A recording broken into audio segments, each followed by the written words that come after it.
But there is definitely a bunch of them that are just like straight up obsessed with being Jewish and Judaism in general. Like even though ironically enough, Israel has very little to do with the thousands of years of Jewish history and the accumulation of all of that culture. But these dudes, like, unironically, like Ritchie Torres, unironically is a fetishist. Like, he is a Philo-Semite. But speaking of spending money to make money, we got Adam Friedland, ladies and gentlemen. That's right, we on a banger episode. Speaking of spending money, Israel, the nation state that we spend a lot of money on. And some of that money comes back to the pockets of our earnest politicians. Some of the greatest, some of the best and brightest. One might even consider an op of mine, Ritchie Torres, went on the other op of mine, the center-left podcaster, the millennial Jon Stewart, Adam Friedland's show. I have not seen even snippets of this because I've been holding myself. I've been purposely avoiding any leaks about this because this is probably the most exciting episode that they've done so far. Let's take a look. I'm sorry, dude. You're bummed. Your consultant told you not to do it. I like this guy a lot too. I'm sorry. I appreciate your time. Listen, sure. I don't get to talk to someone in the government that's. See you, Jez, but for the longest time I thought he was out to get you and you hated him. Who, Adam Friedland? No, he's my friend. Ritchie Torres, on the other hand, it's not a joke. He is my op. I wouldn't know who Ritchie Torres is. I wouldn't care who Ritchie Torres is. It's just that he is such an attack dog for the state of Israel that he has literally demanded right before the general election that I get banned by using the congressional letterhead to deplatform me, to demand that Amazon deplatform me for all of the mean things I was saying about the state of Israel. Ritchie Torres, of course, is a supposedly quote-unquote progressive Democrat. It's taking part of these big decisions like this. And well, only one of 535. So. Which one would like me? Virginia Fox? I don't know. Do you have her number? I don't have her number, no. All right.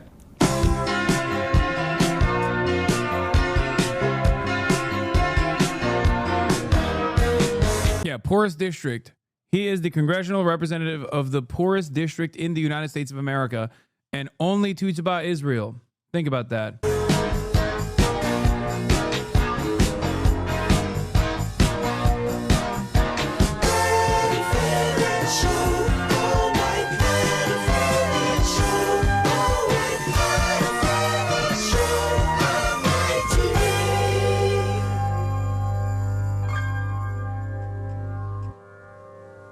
Welcome to the Adam Friedland Show. I'm Adam Friedland. As always, thank you to our members and our patrons, the people that support. If this is the one episode where he doesn't bring me up, I'm going to lose my mind.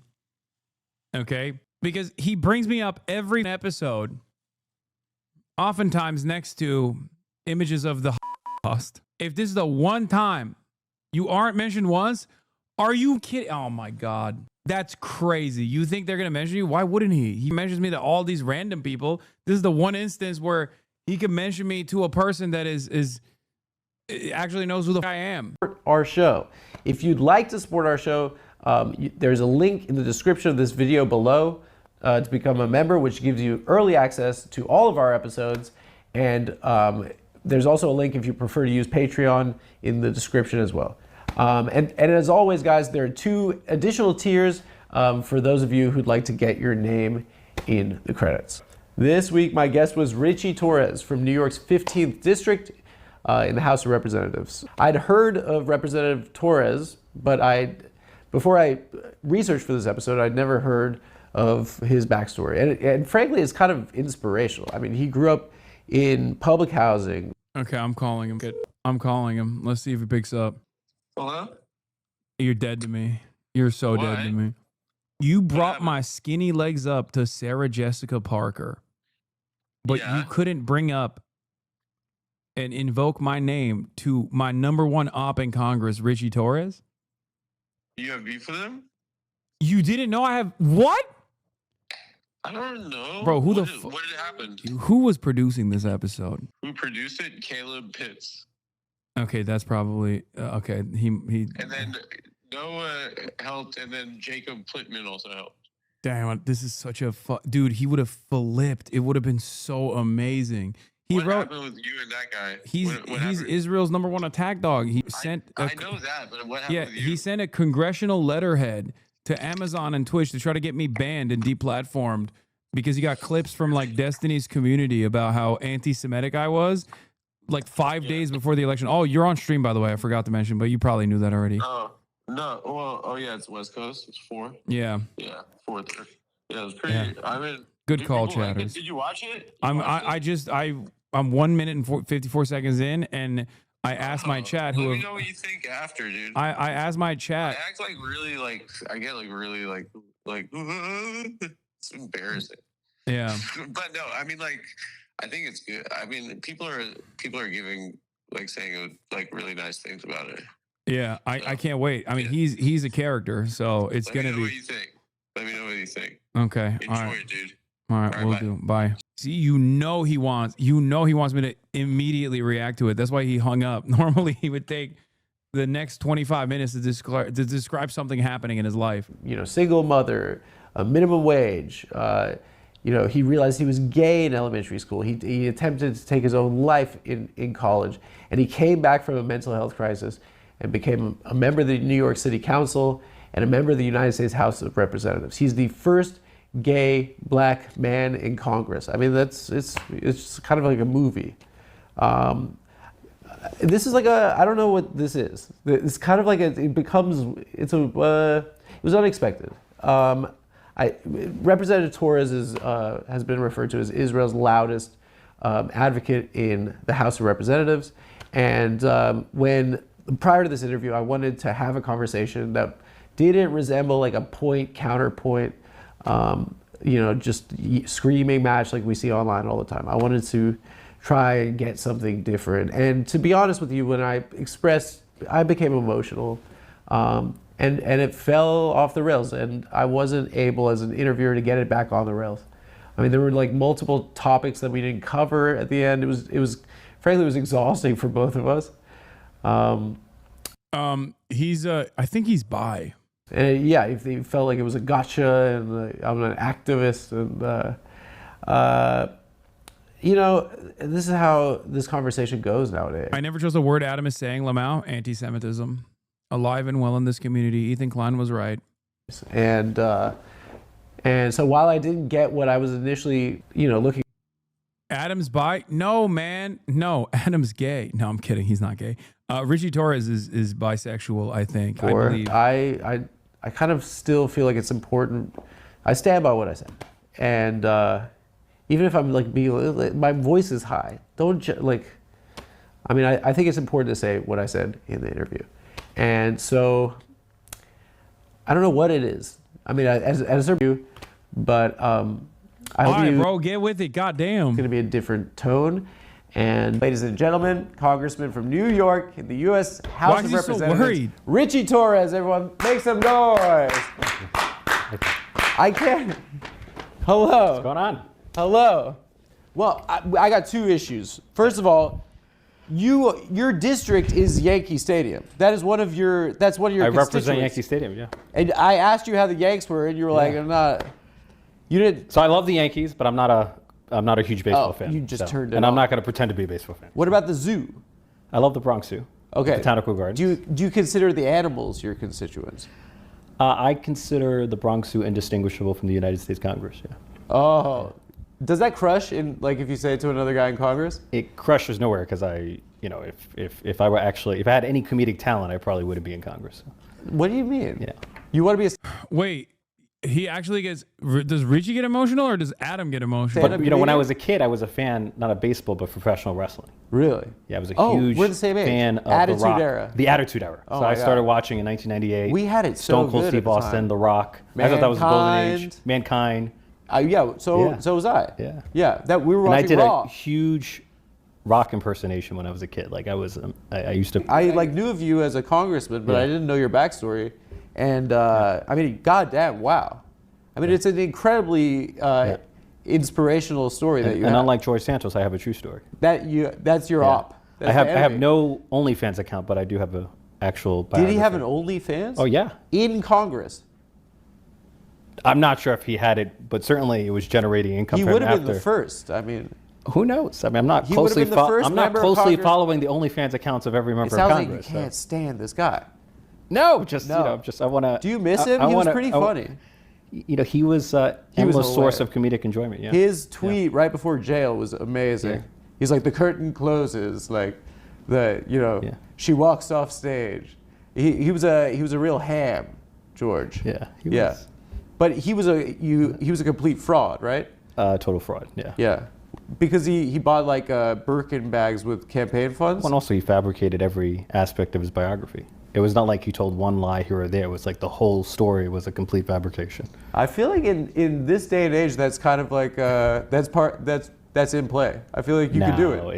It's I've never. I feel like seen, it's such a chaotic time. Like, yeah, like I went to Harvard Law School, and I used to be the coolest guy in my school, and I'm also Brazilian and Jewish. And what did he say? No, he said that he had his parents were survivors. And I he like was that. Ukrainian That's because of good. the war in Ukraine. He was also Ukrainian. And he had he And had his name was friends who Santos. died in the mass shooting in Orlando. He's amazing. He like incorporated Mother every in current event 9/11. into his life story. Pathological liars are great, but he took it all the way to the freaking to the show. Although he inspired me to introduce a bill that Yes. has, I think it's the greatest acronym in the history of What is it congressional called? legislation, the Santos Act. And what was it? Stop another non-truthful office seeker. Santos. Am I sensing that there's the like Santos Act. that the two of you guys as like young New York gay like Latino congressman, he's naturally like your foil. He's your Darth Vader.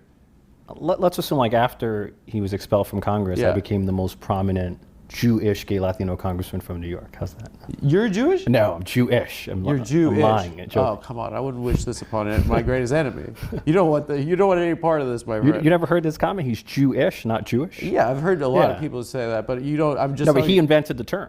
about you. I don't No, he think invented the term about himself. it's just a word with it. Yeah, he- about him. When he was confronted, why did you lie about being Jewish? He For said, being I Jewish? never said I was Jewish. I said I was Jewish. I would say that I'm But you're actually Jewish. yeah. Unfortunately, yeah, it's tough. Yeah, I can't quit. No, it's I wrote a letter to Bibi and they rejected. They don't let you out. It's like the mafia. You know that. You know how you join is when you're a baby. yeah. Your parents have a party, and then this like old wizard walks in, and then he pulls your diaper off. Yeah. Oh, God. And then your whole family looks at your beautiful baby penis, and then he cuts the part that I guess gives one pleasure later on in life and during sex, and then there's like a deli tray there and stuff. That's how you join the club. Yeah. But we've been doing it for a while though. I don't know. I don't mind it. You really didn't like my crude humor. I mean, you've endured for thousands of years, so something's going right. I guess so. It's Yeah. definitely the wizard and At first, I always thought like maybe Felix was exaggerating when he says like some of these guys are just like Philo-Semites. Like some of the pro-Israel Christian congresspersons are like doing it for money. But there is definitely a bunch of them that are just like straight up obsessed with being Jewish and Judaism in general. Like even though ironically enough, Israel has very little to do with the thousands of years of Jewish history and the accumulation of all of that culture. But these dudes like unironically, like Ritchie Torres unironically is a fetishist. Like he is a Philo-Semite. I love doing Felix called like Hebraphiles. It's crazy. They're competing for head Philo-Semite with you. I'm not a Philo-Semite. I just, I have a lot of people that I look up to that happen to be Jewish comedians. And then also a lot of, revolutionary figures and the like, and many friends who are Jewish. I wouldn't say I'm a Philo-Semite. I cringe when he was talking about the and the tray. the baby's part. Yeah, well, I know. I'm being crude with a member of the legislative these are important branch. decisions that parents have You to know make. what's rude is that we're in an era where like talking to someone in the legislative branch is it's a privilege because it's so crazy. And No, the privilege is mine. You're the one with the massive to following be and audience. here. You were in the New Yorker. You know, I know that because you told me. I know. Not because I read the profile. But you told me you were in the New Yorker. So Why did you read congratulations it? on the profile. You know you would be considered young in the United States Congress? Yeah, I mean, I've only been able to Congressionally young.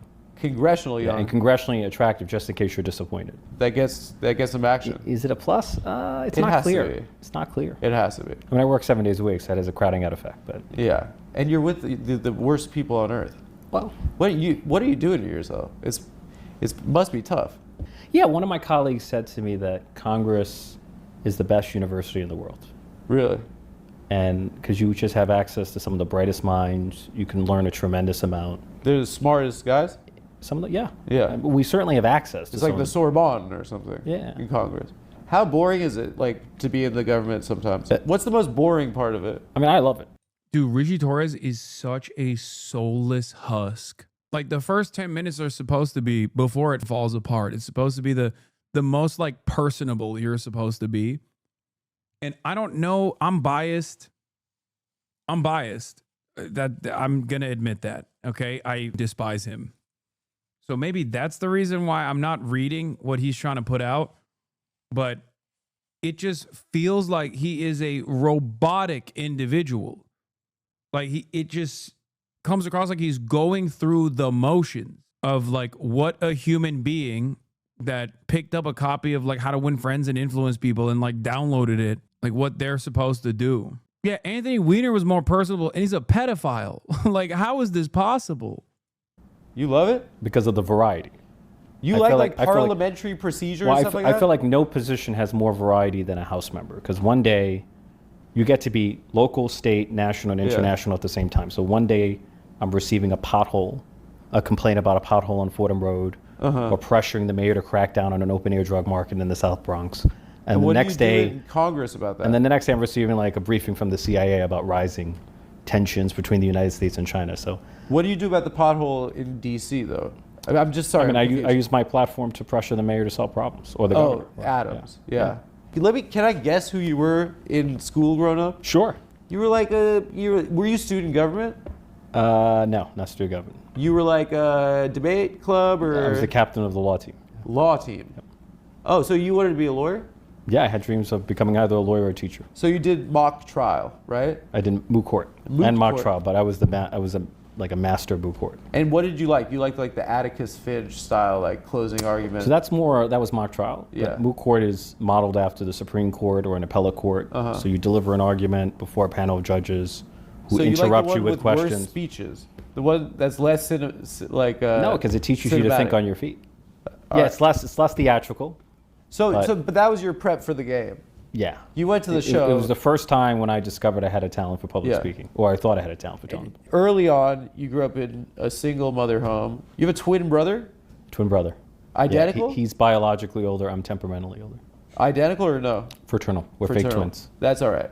5 minutes apart. I was on a date once with Yeah. a girl who told me, the first date, she said, I have an identical twin, and I can't do it. I can't tell her secrets. She has her brain is connected to another one of her. Yeah.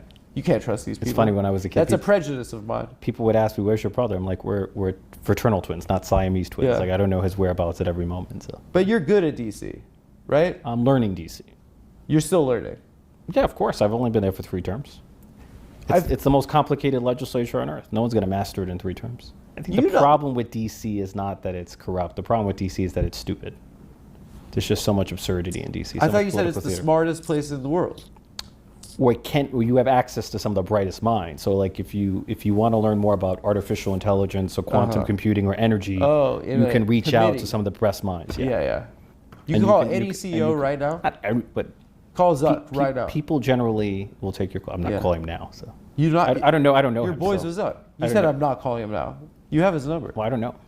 So Never met him. what CEO is your best friend? What's the I best can one? mention who's my best friend. How many CEO friends do you have? I don't have many CEO friends. Well, you said you could call He anyone pulled that shit out of me too. He's like, call Mr. Breeze. on the phone at any time. If I had a question about like AI policy, I probably could get a meeting with a CEO. Yeah, that's true of any member of Congress. Yeah.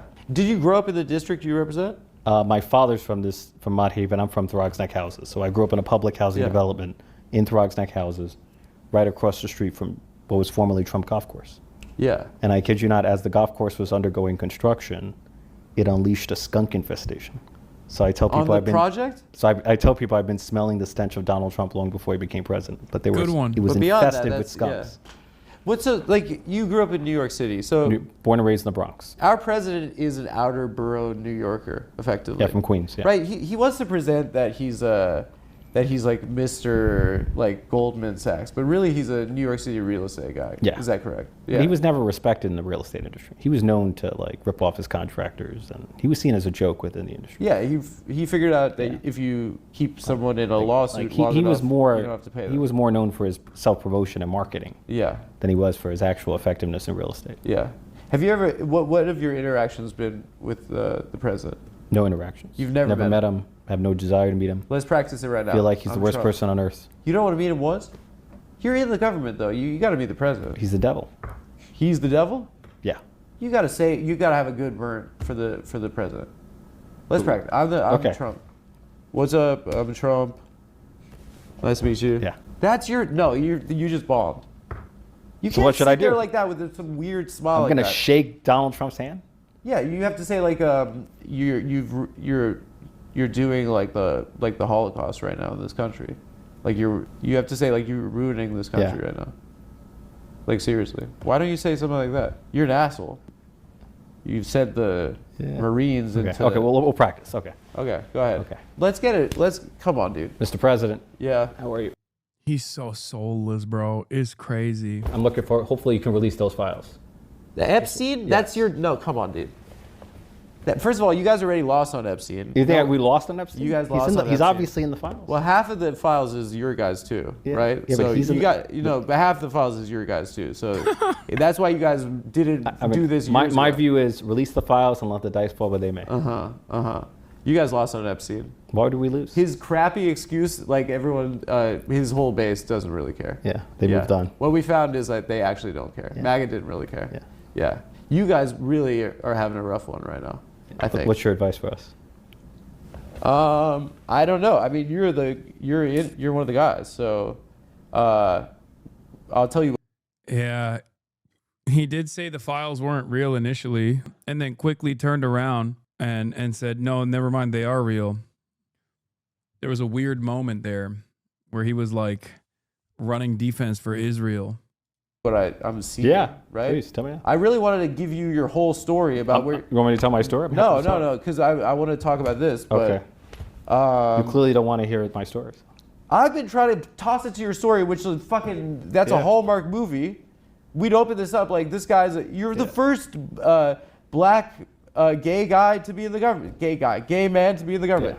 Gay guy is you can't say that to a First you're the Latino and black gay member of Congress. first Latino, in the black United and States. gay. Yeah. It doesn't roll off the tongue, that one. Yeah. Yeah. Too many identities. Yeah. First black president. Obama crushed it with that one. Yeah. First Latino and black and Once gay. you have a first black president, everything else becomes less impressive. How many LGBT members of Congress are there? There are quite a few, like more than 10. More than 10. Yeah. And there's 100 Senate. How many House? 435. 435. So 535 in total. Are there no Republicans, right? Who are openly LGBTQ? Oh, you're saying None of them. You're spilling the tea right now? Well, my running joke is the LGBTQ caucus is the only caucus that can expand without winning an election. We just have to take members out of the closet. Would you do that? You were in the closet in your life, right? Like, what are the ethics there? It's really interesting because, like, Would I if you out see a members? No, I'm gay- not gonna- If you see Yeah. a closet gay Republican, like advocating for something that is, Would I out him? well, it's advocating for like taking away gay marriage or something. Like, what's the rule there? Because you were in the closet yourself as a young man, and it's a painful thing, I would imagine. Yeah, no, you have to go through it's a process. You found out in middle school. I realized that I was a gay in middle school.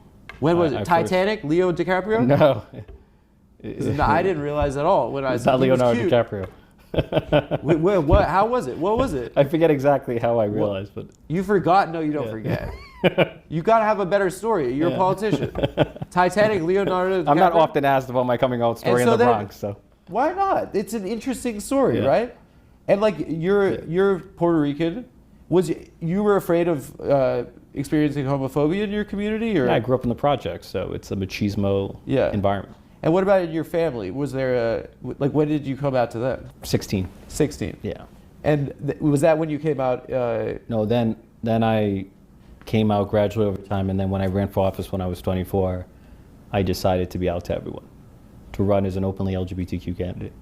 But that was back in 2013. When you were at school and stuff, you didn't tell people that you were gay? Or? Yeah, I was telling more and more people over time. I thought you were at an assembly or something. Yes, I was at a debate competition where I said I was a gay American. So that's counts as coming out? Isn't that like a Jim McGreevey moment, though? Remember he said I was, as a gay American? Yeah. He gave this speech. That's such a dated You're reference. a kid coming out of the closet. Don't diminish that experience. Yeah, it was back in... No, that's your story. Why would you say that was just a debate competition? It has to be scary. No, I agree. It was terrifying. Yeah. What led you to do it at debate? Yeah. I don't know. It just felt, you know, it's interesting. Did you see something that you were like... Yeah, so I was browsing through MySpace. Yeah. And I ran into the profile of a teacher. Who identified as gay. And it was the first time I knew of a person in my... The Republicans were right. The gay teachers are making our children gay, but also pro-Israel. So I guess that's all right. You can be a gay Israel defender, and that's fine. Social universe, who was openly LGBTQ, and so I approached him. And your social universe? You chilled with your teachers? Or people in the world I knew, I guess. You hung out with adults. Yeah. No, so it was the first adult or person that was openly gay. Yeah, because I grew up in a world where no one was openly gay. Yeah. And I just spontaneously came out. It was the first time I ever had to acknowledge my sexuality to someone. Do you feel like sharing your story, like, and making it all the way to Congress, that has to be an inspiration to people that grew up in a place like that? Yeah. No? That must feel good, no? It does. So why are you diminishing it on the show right now? I'm not diminishing it, but I feel... You should be proud of that. I was in the New Yorker yesterday. You were... I was in the New Yorker as well. Oh. Back in 2016. Oh, okay. Well, I was in it yesterday. So both of us are probably the same. Yeah, but you're at a much higher level than I am. So. No, you were 2016. You were a Bernie delegate. Yeah. I was 2016. Yeah. So wait. So go back to that because it's interesting to me. So like, you had this mental health crisis in college, right? And did it stem? It stemmed from being gay. Is that what it was? Not only from I had a sexual identity, but I had a severe struggle with depression. Yeah. Which began in high school. Yeah. But then became worse in college, and I dropped out of college. And at some point, even thought of. Yes, he was a Bernie bro. Ritchie Torres came up as like a gay Latino black congressperson who was progressive. It's not even that's not a joke. Like, that's how he started off as. And then once he arrived at a seat of power, he just basically farmed out as much. Take your dog out for a walk, you cruel man. She is so fucking passed out, which should clue you in on how much she works out in the mornings. She literally has not moved even a little bit. She's been sleeping the whole time. Suicide. Yeah. Underwent hospitalization, felt as if the world around me had collapsed. But then I began taking an antidepressant, going through psychotherapy, and it just gave me a fighting chance to... Oh my God, another John Fetterman archetype. ...rebuild my life. So after... Yeah, he has Fetterman brain. This is Fetterman brain pre-stroke. Maybe the common denominator is the suicidal tendencies. I don't know. When unlimited, unbridled ambition, because there's hella fucking suicidal people in my community. Okay, none of you guys love Israel like this, so I guess you have to combine it with a constant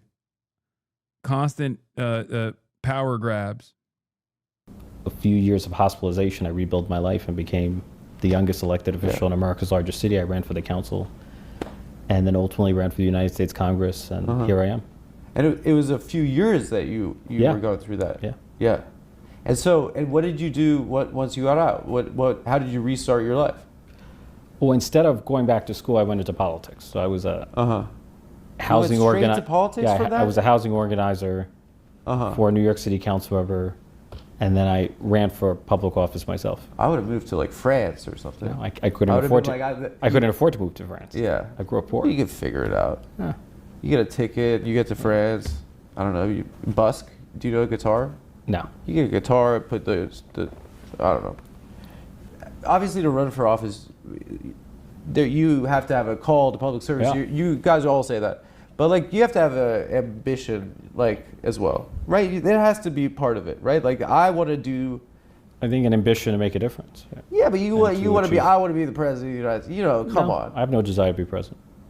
Is your ambition purely just to make a difference? I mean, it's a very abstract term. Yeah, make a difference in how many babies Israel gets to kill with American weapons, as in more babies, of course. Like that's the difference that he wants to make. He has zero personality. He's actually so impressive.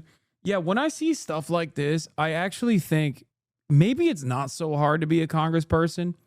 Because, like, I feel like you have to be a real shark, but you would assume that someone has to be, like, a little personable, right? And then you see guys like this and you're like, you're just a fucking sociopath. You can't even string sentences together to convince the other person listening to you of your humanity in a situation that is designed to, like, make you look human regardless. What's your dream? You know? My goal is to be the best elected official I can be. And then let the rest take care of itself. That doesn't work for me. Works for me. You could say like I want to make sure that. I mean, I would love to be. Say a better thing, like I want to make sure that kids in my neighborhood could, like, you know, have a better life or something. I'm saying the best that you could be is so abstract. You could vote for anything. Yeah. No. I mean, I can tell you why I ran into public office. So. Which is what? It was really about public housing. So, Yeah. so you know, born and raised in the Bronx, spent most of my life in poverty, and raised by a single mother. We raised three of us on minimum wage, which in the 1990s was $4.25 an hour. It's ridiculous. But the most formative experience of my life was growing up in public housing. And in New York City, there's an institution known as the New York City Housing Authority, NYCHA, which manages the largest stock of public housing in the country. It houses about 500,000 people. And it's been so chronically underfunded by the federal government that it has a capital need of $80 billion and counting. And is that issue something that affects your constituents? Because you represent the poorest district And in I America. represent one of the largest concentrations of public housing in the country. Yeah. And so you have like asthmatics who are struggling to breathe in their homes. You live in the face of- unsafe circumstances as well, right? Yeah. All right. I have good news and bad news. Bad news, I have to stop this interview before it gets to the good part. And I know that's going to frustrate a lot of people. But I also have really good news. Okay? The really good news is that, one, we will be watching this interview tomorrow. So don't watch the rest of it. Do not watch the rest of it.